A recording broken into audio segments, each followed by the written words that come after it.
안녕하세요. 저는 더선교회 심용균 목사입니다. 오늘은 창세기 1장 1절에서 5절, 계시록 22장 1절에서 5절 말씀을 통해서 창조와 회복이라는 말씀의 제목으로 하나님 말씀 나누도록 하겠습니다. 여러분은 벌써 나왔는데 어쩔 수 없는데 제가 오늘 질문 드릴 거였는데 여러분 설경구라는 배우를 아시나요? 네. 설경구 배우 아시죠? 설경구 배우 하면 영화를 참 많이 잘 찍었습니다. 여러분 그가 찍은 영화 혹시 기억나는 거 있으세요? 예, 여러 영화를 찍었는데 이제 화면에 이미 보여줬는데 박하사탕이라는 영화가 있습니다. 이 영화 혹시 보셨나요? 예, 이제 보여주시면 됩니다. 네, 짜잔, 예, 박하사탕. 박하사탕이라는 영화가 있는데 영화 하면 떠오르는 뭐 어떤 대사 장면이 있으실까요? 이 장면이 아마 명장면 중에 하나일 겁니다. 이 장면에 어떤 대사를 하는지 혹시 아세요? 네, 맞아요. 나 이제 돌아갈래라고 하는 멘트를 합니다. 그 장면이 어떻게 보면 영화를 다시 리와인드하는 과거로 돌아가게 하는 장면들이 되는데 이게 레이어가 하나하나 쌓이면서 과거에 얼마나 순수했는데 지금 최종 자기 상황이 어떻게 힘들었는가라고 하는 것을 하나하나 보여주는 장면이 됩니다. 그 과정에 선택과 선택이 있었고 선택의 연속 쌓여서 지금 방향이 어떻게 바뀌었는지를 거꾸로 보내지게 되는 거죠. 그리고 나 지금 돌아갈래 하는데 영화를 보다 보면 알아집니다.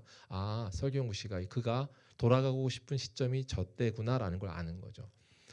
인생을 살다 보면 영화 박하사탕 같은 생각을 우리도 할 때가 있습니다. 어떤 생각을 하나. 사람들은요 힘들 때 자주 이런 말을 하죠. 나도 그냥 처음으로 돌아가고 싶어라는 말을 할 때가 있단 말이죠. 어떤 순간일까요? 관계가 틀어졌을 때 이 관계 때문에 힘들어라는 마음이 처음 이렇게 틀어지기 전으로 돌아갔으면 하는 바람 때문에, 또 인생이 복잡해졌을 때 복잡함을 탈출하고 싶고, 또는 신앙생활을 하다가도 그런 생각을 합니다. 신앙이 메말랐을 때 내가 이러지 않았었는데 라는 생각 때문에 이런 생각, 대화 나눌 때가 있다. 그리워함으로 하는 것, 회복을 원하는 목마름의 때 이런 얘기를 합니다. 돌아가고 싶다. 오늘은 새해 첫 주일입니다. 새해 첫 주일 첫 시작하는 여러분에게 묻는데, 성경이 말하고 있는 어떻게 보면 돌아가다라는 말은 회복을 의미하잖아요. 근데 회복이라는 것의 약속의 비밀을 오늘 말씀을 통해 나누고자 합니다. 오늘 뉴젠 말씀이 창세기 1장 1에서 5절이라고 정해 주셨어요. 그래서 저는 이 말씀을 같이 이어서 설명할 때 성경에 대한 큰 개관 중에 중요한 사실을 하나 알려드리려고 합니다. 성경을 표현할 때 뭐라고 말하냐면 원과 같아 이런 말을 합니다. 어떤 말이냐면 창세기를 시작으로 성경이 마지막 성경이 있습니다. 어떤 성경이 마지막일까요?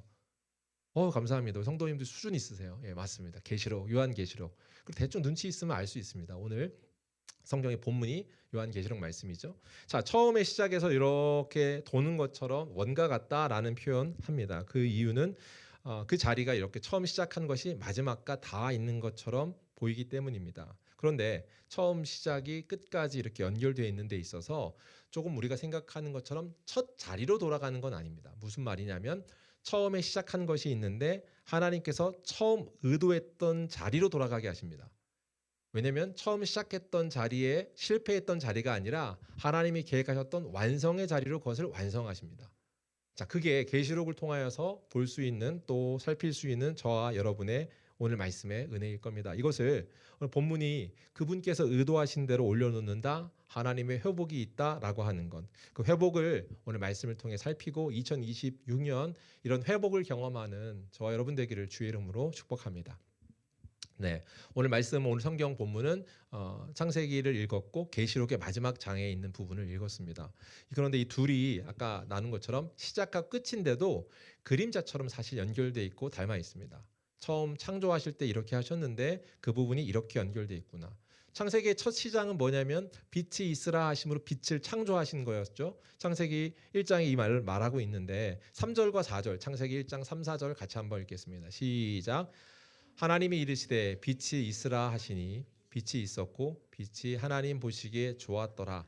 하나님이 빛과 어둠을 나누사 빛이 있으라 하심으로 빛을 창조했습니다. 그 계시록에 가면 이 밤이라고 하는 어둠이 끝나버리는 장면으로 설명합니다. 그러니까 다시 도는데 그걸 없어지는 것, 이제는 완전히 어둠이 없는 것, 어둠이 없는 때를 설명하셔요. 자, 그 말을 나누기 위해서 오늘 빛이 등장하는, 빛이 만들어지는 이 장면을 조금 더 이해하는 게 필요합니다. 빛이 있으라 말씀하셨습니다. 근데 빛이 만들어지면 어떤 생각을 하냐면 하나님이 창조하신 걸 통해서 빛이 생겼으니까 모든 게 없어지는, 어둠이 사라져야 되는 것 같은데 그렇지 않고 어둠을 남겨두십니다. 그렇죠? 근데 오늘 성경에서 설교에서도 말한 것처럼 이 어둠이라는 것에 대한 뉴젠에서는 한 가지 측면으로 이야기했지만 두 가지 측면으로 이해를 해야 할 겁니다. 어떤 의미냐면 물리적인 측면이 있는가 하면 영적인 측면이 있습니다. 어둠이라고 말할 때 우리가 영적인 의미로서의 어둠의 의미가 있죠. 그죠? 어둠이라고 하는 그 개념이 있습니다. 그러나 실제 오늘 뉴진에서 나눈 것처럼 이 어둠이 물리적으로 이것이 필요한 것들을 허용해 두심이라고 하는 것을 말하고 있거든요. 무슨 말이냐? 어둠은 하나님이 창조하셨냐? 아니, 창조하지 않으셨습니다. 어둠을 창조한 건 아니지만 창조 질서 가운데 그냥 두셨습니다. 자, 왜 그러셨어요? 그 이유는 우리에게 필요하니까. 우리 인간의 한계, 유연함의 연약함에 한계가 있으니까요. 뭐냐면 밤이 필요합니다. 우리가 잠을 자야 하고 잠을 자는 것도 밤을 통해서 우리가 회복돼야 되는 것들 하나님의 창조 질서 안에 있다 이렇게 성경이 얘기하는 거예요. 첫 번째 그래서 이 두 가지를 기억하는 것. 첫 번째 창조 질서 속에서 어둠을 나누셨다라고 말해요. 빛과 어둠을 나누사 그래요. 만들기는 빛을 만드셨단 말이에요. 그죠? 그리고 어둠을 놔두시고 나누어 두셨다 이렇게 설명했습니다. 이해가 되시나요? 자, 그러면 여기 나오면 질문을 제가 드립니다. 제가 항상 하고 우리가 설명할 때 설명하는 질문이었는데 빛이 있고 어둠이 있습니다. 어둠의 실체가 뭔가요? 이게 제가 나눈 적이 있었는데 혹시 기억하시나요? 어둠의 실체는 감사합니다. 역시 한 서너 번 했는데 역시 어둠의 실체는 어둠은 창조되어진 게 아니라고 했잖아요. 어둠은 뭐냐면 빛의 부재라고 했습니다. 빛이 없는 것. 그 상태를 어둠이라고 말하는 겁니다. 그죠? 그러니까 지금 이 이야기를 통해서 아는 건 뭐냐면 나누셨습니다. 빛이 없는 상태도 놓아두십니다. 그러니까 물리적인 측면에서 빛이 없는 어둠은 악이 아닙니다. 그 자체를 악이라고 보지 않습니다. 말한 것처럼 물리적인 관점에서예요. 그런데 영적인 관점에서 볼 때 이 어둠을 우리가 악이라고 지칭합니다. 이걸 두 가지를 제가 구분해야 된다고 설명했는데 그 이유는 뭐냐? 영적인 측면에서 그런데 영적인 측면에서 어둠을 악이라고 하는 이유는 빛의 부재라고 했잖아요. 그런 것처럼 영적인 측면에서의 어둠이 뭐예요? 누구누구의 부재일까요? 맞췄어요. 누가 말씀하셨나요? 정호 형제님이 말씀하신 거예요? 할렐루야. 수준 있어. 예. 하나님, 맞아요. 하나님의 부재를 어둠이라고 하는 거예요. 그죠? 그렇습니다. 하나님이 없는 것. 그런데 질문 드려볼게요. 하나님이 이 우주 창조하신 분의 그리시고 어디도 무소부재하신 분이신데 부재일 수 있나요? 아니요, 그럴 수 없습니다. 그분의 부재일 수는 없습니다. 다만 왜 그러냐면 이 말이 조금 어려운데 하나님이 우리에게 허용하신 선택이 있습니다. 그걸 뭐라고 말하냐면 언약적 선택이라고 설명할 수 있어요. 이거는 제가 봄 학기 될 때 성경 신학, 누림 신학 이런 것처럼 더세움 신학이라는 강좌를 할 건데 그때 한번 더 설명을 드릴게요. 이런 용어들을 알면 좋은데 언약적 선택이라고 할 때는 쉽게 말하면 이런 개념을 가지면 됩니다. 하나님이 가르쳐 주신 성경이 우리한테 있고요. 이 기준을 가지고 이걸 믿을래 말래라고 하는 선택을 가르칠 수 있습니다. 이걸 따를래 말래라고 하는 선택을 가질 수 있습니다. 다시 말하면 하나님이 옳습니다라고 따르겠다라고 하는 선택을 할 수도 있고 그걸 거부할 수 있는 선택이 기회가 있었던 겁니다. 그죠? 그 선택 중에 인간이 어떻게 선택한 거예요? 하나님을 지금 거절하는 것. 그러면 어떻게 돼요? 하나님이 부재하는 거죠. 하나님은 실제 존재하시지만 내가 거절하는 것. 언약적 선택 가운데 내가 맡기신 것. 하나님은 그걸 원하신 거예요. 말씀을 신뢰하고 순종함으로 선택할 수 있는 기회를 주신 겁니다. 원래. 그죠? 우리는 하나님과 함께 할 수 없는 원래 존재인데 그걸 선택할 수 있는 기회를 주신 은혜입니다. 그런데 그걸 저버렸습니다. 그럴 때 뭐라고 말해요? 영적인 어둠이라고 설명할 수 있습니다. 이 두 가지를 이제 설명한 건데 이런 이 땅에서의 상황 가운데 이 질서 가운데 이런 형태를 말했습니다. 그런데 하나님께서 우리에게 이것을 주신 것, 순종할 길을 열어주신 것, 우리에게 은혜죠. 그런데 성경에서 이 은혜라고 하는 빛과 어둠의 수준이 아니라 마지막 때에는 성경이 뭐라고 말합니까? 그런 선택이 아닌 그분과의 친밀함 때문에 모든 것이 완성된 상태를 설명합니다. 창조하실 때 하나님 마음은 이 땅에서 우리가 그분을 선택하고 그분이 주신 말씀, 그분의 언약을 신뢰하길 바라셨습니다. 그 신뢰함으로 그분의 빛되심을 계속 부재 없이 누리길 원하십니다.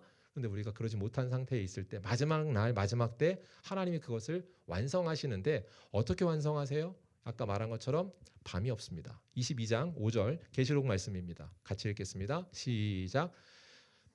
다시 밤이 없겠고 등불과 햇빛이 쓸데없으니 이는 주 하나님이 그들에게 비치심이라. 그들이 세세토록 왕노릇 하리로다. 아멘. 자, 이 말씀을 봐도 제가 설명한 게 이해가 되실 거예요. 뭐라고 말해요? 다시는 밤이 없다고 했고 빛이 쓸데가 없다고 했습니다. 왜 빛이 쓸데가 없습니까? 이유가 뭐예요? 주 하나님이 그들에게 빛이심이라. 자, 실제로 우리가 부재라고 아까 표현한 어둠이라고 하는 이유는 뭐냐면 하나님을 보지 않는 것, 하나님과의 하나님 존재를 내가 거절하는 건데 그렇지 않아요. 지금 하나님이 이 부재 없이 어둠 없는 거에 실체 확정된 그 상황을 만드는 건 뭐냐면 그분이 우리에게 계속 비춰주시는 겁니다. 그분과 우리가 계속 대면하는 겁니다. 자, 그걸 완성하는 것 하나님의 빛이심이라고 했어요. 결정적인 차이가 있습니다. 첫 번째 창조와 새 창조라고 하는 계시록에 나와 있는 이 상황에 이 연결점이 있습니다. 빛이 있는 정도가 아니라 밤이 없습니다. 그것을 나누지 않습니다. 창세기가 빛을 만들었다, 창조했다, 샘김이라고 한다면 계시록은 어둠이 완전히 사라진 상태입니다.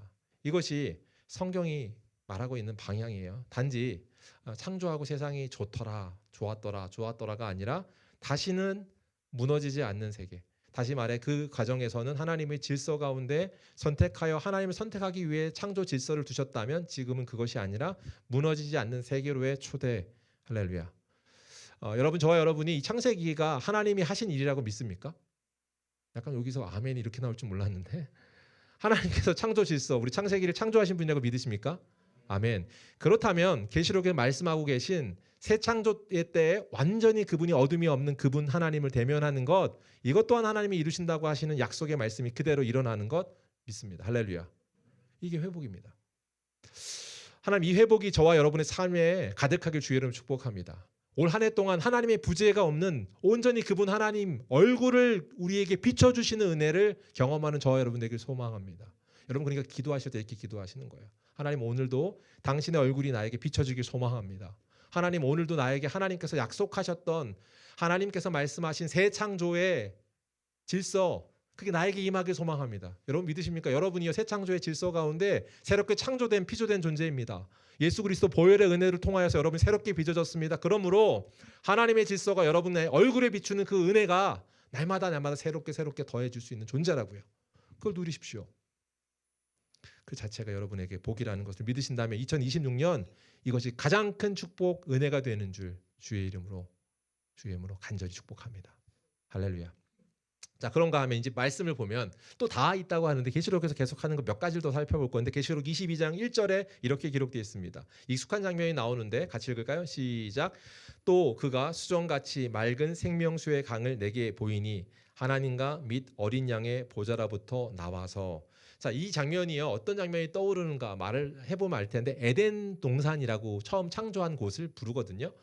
처음 에덴이라고 하는 것을 창조하셨어요. 그가 동산에 머물렀다 하는 아담과 하와가 살았던 곳이죠. 인간들이 처음 살았던 곳, 그곳의 모습이 비춰져 있습니다. 에덴 동산을 떠올려요. 2장 10절 한번 볼까요? 같이 읽겠습니다. 시작. 강이 에덴에서 흘러나와 동산을 적시고 거기로부터 갈라져 내 근원이 되었으니. 자, 겉보기에 참 비슷한데 두 가지를 같이 보여주실까요? 보여주시는 장면이 있을까요? 네, 이렇게 있습니다. 두 가지 보세요. 뭐에서 나오는 것도 있어요. 생명수의 강을 내게 보이니 그 물이 흘러가고 있고요. 에덴에서 흘러나와 동산을 적신다라고 말하고 있는 말씀입니다. 이 두 가지의 말씀이 있습니다. 자, 그런데 흘러나오는 것의 근원이 좀 다릅니다. 에덴의 강은 어디에서 나와요? 동산에서 흘러나와요. 근데 마지막 날 완성되어서 다시금 원래의 모든 것, 하나님 원래 계획하셨던 것을 이루는 그때에는 어디서 흘러나온다고 말하고 있습니까? 하나님에게서 흘러나와요. 하나님과 어린 양의 보좌로부터 흘러나오고 있습니다. 무엇입니까? 이제 마지막 날 완성되어지는 우리가 첫 번째 창조와 다르게 새 창조에는 뭐에서 흘러나와요? 하나님 자신입니다. 분명한 것은 창조 때 처음에도 하나님은 부재하신 적은 없습니다. 그랬잖아요. 하나님 항상 계세요. 그러니까 분명히 하나님이 중심에 계셨습니다. 그런데 어떤 게 있었다고요? 언약적 선택의 기회가 있었다고요? 그분을 따르고 그분이 중심이 돼야 돼라는 걸 가르쳐 줬는데 그걸 내가 선택할 기회가 있었는데 사람들이 뭘 한 겁니까? 그분을 중심에 두는 걸 거절한 겁니다. 그런데 마지막 날에는 그 생수가 어디서 나오므로 우리가 거절하는 것, 선택의 기회가 아니라 그분이 완전하게 그 모든 것을 통치하시며 완성하신 날, 새 창조의 날, 그때는 어떻게 일어나요? 불순종의 그 가능성이 아니라 어떻게 해요? 하나님을 중심에 둔 존재로서 그 자리에 서 있게 됩니다. 선택이 열려 있는 것이 아니라 새 창조의 때 그분에게서 생명이 흘러나오는 걸 누리게 되는 거예요. 어떻게 해요? 그분의 중심 안에 인간이 중심을 지켜야 되는 존재가 아니라 그분이 중심 안에 들어와 계심으로 영원히 거하게 되는 거예요. 그분의 중심 안에. 자, 이게 무슨 말이냐? 전자 때는요, 우리가 그분을 중심에 두기에 지켜야 하기 때문에 애써야 될 일이 많습니다. 우리가 힘써 싸워야 될 일이 많습니다. 그러니까 안 되죠. 실력이 없으니까 늘 넘어지기도 하고 실패하기도 해요. 그러나 새 창조 때 우리가 되는 것은 뭐예요? 중심이 흔들릴 수 없는 것, 그분이 영원히 거하심. 중심 안에, 그분의 중심 안에 우리가 영원히 거하게 되는 것입니다. 이것이 복음의 핵심입니다. 무슨 말이에요? 예수 그리스도 그분을 통하여 나는 죽고 예수로 사는 것, 내가 그 하나님 안으로 들어가는 것, 내가 그리스도와 함께 십자가에 못 박혀 죽었나니 그런즉 이제는 내가 사는 것이 아니요 내 안에 그리스도께서 사신 것이라. 이제 내가 육체 가운데 사는 것은 나를 사랑하사 나를 위하여 십자가를 지신 누구요? 예수 그리스도 그분 안에서 내가 사는 것이다 했습니다. 그 일이 완벽하게 완전하게 성취되어지는 것 마지막 날 언제요? 새 창조 때 그것이 온전히 이루어집니다. 사랑하는 성도 여러분, 복음은 말하고 있습니다. 어린 양의 보좌, 영원히 그분이 중심이 되는 것으로 완성하신다. 할렐루야. 그분의 중심이 여러분의 삶에 오늘도 계속 채워지므로 완성된 그날 완전히 이루어지겠지만 우리는 날마다 그걸 이제 성화라고 한다면, 영화라고 한다면 우리는 그 과정 중에 있는 이 성화, 조금씩 더 밟아가는 하나님 영원히 한 나라의 그 완성되어질 것을 사모하며 걸어가는 2026년이 되기를 주의 이름으로 축복합니다. 세 번째 주목할 이 말씀도 재미있는데, 이 말씀이 4절, 창세기 1장 4절에 좋았더라 계속 그랬습니다. 그죠? 그런데 이걸 비교할 수 있는 말씀이 22장에도 나오는데 좋았더라였다면 22장에는 다시는 저주가 없다라고 말씀하세요. 저주가 없는 때라고 말씀하십니다. 그러니까 이 말씀은 저주가 없다는 말은 참 우리에게 위로가 됩니다. 그죠? 그런데 단순히 이제 저주 안 받아도 되는구나라고 하는 어떤 단순한 차원에서의 위로가 아닙니다. 이것은 영원한 안전입니다. 우리가 선택해야 하기 때문에 우리의 존재의 연약함 때문에 갖고 있는 불안감이 없어지는 겁니다. 근데 이게 참 크게 쉽게 와닿지는 않습니다. 영혼이라는 개념이 사실 우리에게 약하기 때문입니다. 여러분, 영혼이라는 개념을 우리가 경험해 본 적이 없고 알지 못하기 때문에요. 왜냐하면 우리는 영원히 아플 거라고 해도 그 영원히 아프다라는 개념을 온전히 이해하지 못하거든요. 생각해 볼게요. 여러분, 지옥에 갑니다. 지옥에 가면 막 불구덩이 이런 여러 가지 설명들을 하잖아요. 그럼에도 불구하고 사람은 이해의 한계가 있기 때문에 적응해서 갖게 되는 그 강도가 떨어지는 것에 대한 것을 인지하고 있습니다. 무슨 말인지 이해가 되십니까? 말이 좀 어렵죠. 무슨 말이냐면 우리가 죽기까지 아픈 게 끝까지 가지 않습니다. 이 땅에 사는 우리는 영원하지 않기 때문에. 우리 아프다가도 아픈 것들이 결국 우리 죽음이 끝나는 거잖아요. 그렇잖아요. 그래서 그 부분을 우리가 온전히 이해할 수 없는 존재입니다. 이 땅을 사는 한. 그렇기 때문에 지옥이 무서운 거고 두려운 것에도 불구하고 그 자체를 우리가 온전히 이해하지 못합니다. 그 영원한 두려움이라고 하는 것이 뭔지를 우리는 잘 모릅니다. 시간이라는 개념이 없기 때문이거든요. 우리는 시간이 흘러가면서 적응도 하잖아요. 여러분, 어제 슬펐는데 어제 슬픈 게 오늘 똑같이 슬프던가요? 시간이 지나면 뭐라고 해요? 시간이 뭐라고 하죠? 약이라고 해요. 왜 그 말을 하는 거예요? 시간의 세월 안에 사는 우리는 우리가 갖고 있는 이 강도를 똑같이 느끼는 것이 아니라 그게 변화가 있잖아요. 근데 영원한 형벌을 받는다라고 할 때는 시간이 없는 곳에 그거예요. 그러니까 이걸로 우리가 생각할 수 없는 극상이 그걸로 쭉 가는 것 같은 거거든요. 근데 그것에부터 자유함으로 여러분과 저를 영원한 안전한 그 땅, 그것이 성취된다는 건 놀라울 기쁨입니다. 할렐루야.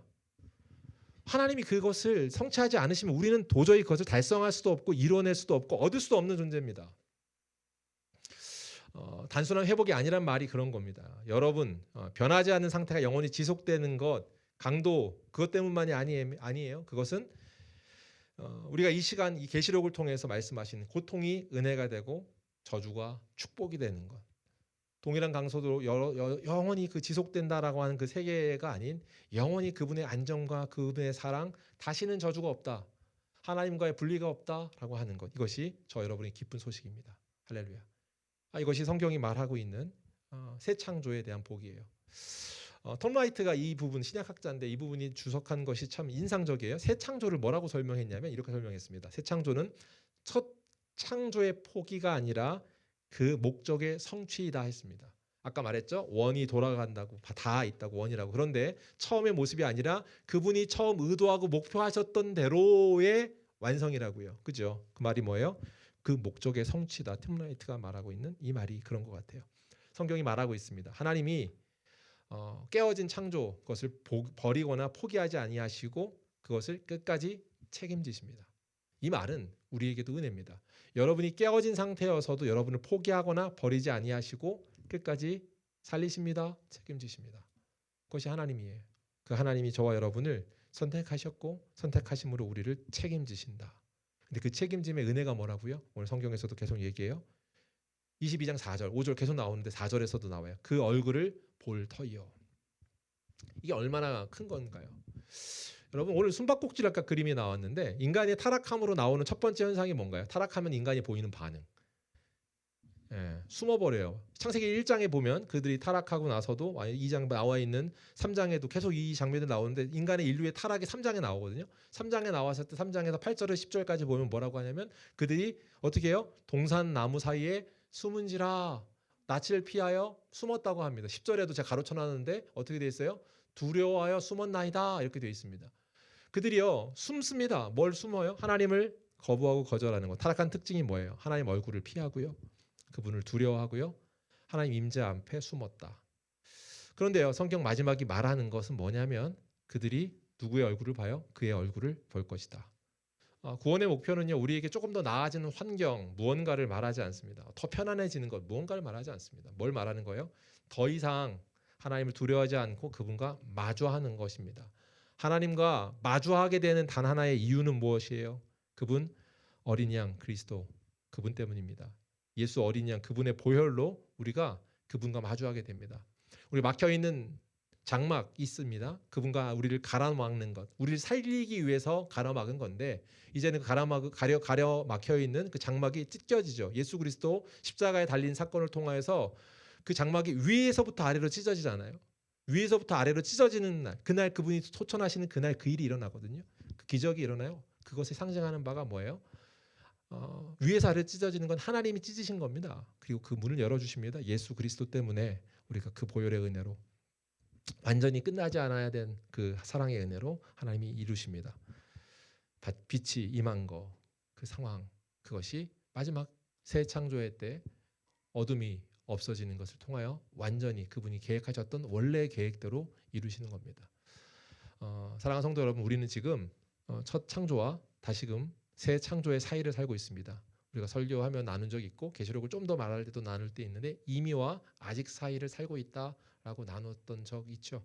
그렇습니다. 우리는 창세기와 요한계시록 사이를 살고 있습니다. 이미 빛이 임했습니다. 그러나 아직 밤이 완전히 끝나지 않았다. 이렇게 설명할 수도 있겠네요. 그렇다면 우리는 알아야 합니다. 여전히 우리는 이미 임한 빛이 있음에도 불구하고 어둠이 완전히 사라지지 않았기 때문에 흔들린다고요. 우리가 흔들릴 뿐만 아니라 우리가 종종 실패하기도 합니다. 이 땅에서 그러므로 우리가 갖고 있는 이 삶에서의 눈물과 슬픔이 있습니다. 분명한 것은 그런데 처음에 빛을 만드신 하나님께서 마지막 자신을 그 하나님의 뜻대로 영원히 비추는 것을 은혜로 허락하십니다. 뭐라고 다시 한번 말할게요. 마지막 자신을 우리에게 영원히 비추실 것입니다. 그리고 오늘도 우리가 소망하는 바 기도하는 것처럼 여러분이 이번 주간 2026년 그분의 부재가 없는 인생이 되길 소망합니다. 단 5분이라도 하나님의 부재함을 경험하지 않는 은혜가 있으면 좋을까요? 제가 잊지 못할 어떤 매 새해 제가 신년 기도 제목 봤거든요. 봤는데 한 권사님은 기도 제목에 항상 그걸 써요. 첫 번째 기도 제목으로 쓰는 내용이 뭐냐면 하나님 내가 단 5분이라도 5분 이상을 하나님의 부재를 경험하지 않게 하십시오. 5분 이상 하나님을 생각하지 않는 일이 없길 바라는 마음의 기도 제목이겠죠. 그리고 그분의 빛이 비춰져서 나의 순간순간 찾아오는 어둠의 생각들을 물리쳐 주십시오라는 기도겠죠. 뿐만 아니라 나에게 벌어지는 하나님이 아닌 선택을 하려고 하는 그 걸음을 막아달라는 기도겠죠. 사랑하는 성도 여러분, 여러분에게 2026년 우린 좀 더 할까요? 1분 어때요? 우리 존재의 연약함 때문에 흔들릴 수 있습니다. 그러나 하나님의 부재가 아닌 하나님의 채워주심을 경험하는 이것이 저와 여러분에게 있는 놀라운 축복이라고 믿습니다. 그 복이 가득하길 주의 이름으로 축복합니다. 결론입니다. 창세기 계시록 연결되어 있는 성경을 두고 성경은 뭐라고 한다고요? 원으로 끝난다라고 말했습니다. 그런데 같은 자리로는 돌아오지 않습니다. 무엇인 말입니까? 에덴으로서의 회귀가 아니라 에덴을 넘은 하나님의 본래 완성 그 자리로 옮겨 두십니다. 더 안전하고요, 더 깊고요, 더 분명한 치유가 있을 뿐만 아니라 그곳에 완성되어져 있는 하나님의 회복을 보게 하십니다. 할렐루야. 2026년 여러분 돌아가고 싶어라고 하는 것이 여러분에게 원하는 나는 회복이 필요해라고 하는 어떤 여러분의 고백이라면 하나님이 이렇게 말씀하십니다. 계시록 22장 20절 마지막에 하는 말씀 보세요. 같이 읽습니다. 시작. 이것들을 증언하시는 이가 이르시되 내가 진실로 속히 오리라 하시거늘 아멘 주 예수여 오시옵소서. 그분의 얼굴을 보는 것이 우리에게 회복입니다. 부재 없이 그분이 오시겠다고 하신 약속을 소망을 붙드는 겁니다. 그래서 뭐라고 기도하냐? 아멘 주 예수여 어서 오시옵소서. 마라나타 주 예수여 오시옵소서. 우리가 이렇게 고백하는 것. 이것은요. 도망이 아니에요. 주님 왔으면 좋겠습니다. 아, 내가 인생 너무 고되네. 아, 빨리 오셔야지. 제가 농담으로 많이 하거든요. 아, 카드비 너무 많은데 주님 오시면 이거 다 해결되는데 그거 아니에요. 그 수준이 아니에요. 지금 뭐 하는 거예요? 그분이 계심으로 내가 얼굴을 뵙는 그 놀라운 일이 나에게 얼마나 풍요로움의 기쁨인지 여러분이 상상할 수 없는 기쁨이 완성되는 것. 그래서 갈망하며 하는 기도입니다. 여러분 이 기도가 신앙의 기도입니다. 믿음의 기도입니다. 이 기도가 저와 여러분은 오늘 켜켜이 쌓이는 인간의 기본값은 뭐예요? 하나님을 거절하는 건데 거절할 수 없도록 그분이 나와 내 안에 내주하심으로 가득 차 있는 처음 빛을 주셨던 그분이 마지막 얼굴을 보여주심으로 우리를 붙들어 주시는 그 복이 저와 여러분에게 있길 주의 이름으로 축복합니다. 여러분에게 언약적 선택 앞에 있습니다. 그때 여러분은 뭘 하는 겁니까? 그분을 신뢰함으로 사는 것. 그것이 복이 누려지는 백성의 성도의 복인데 그 복이 더세움교회 성도들에게 가득 있길 주의 이름으로 축복합니다.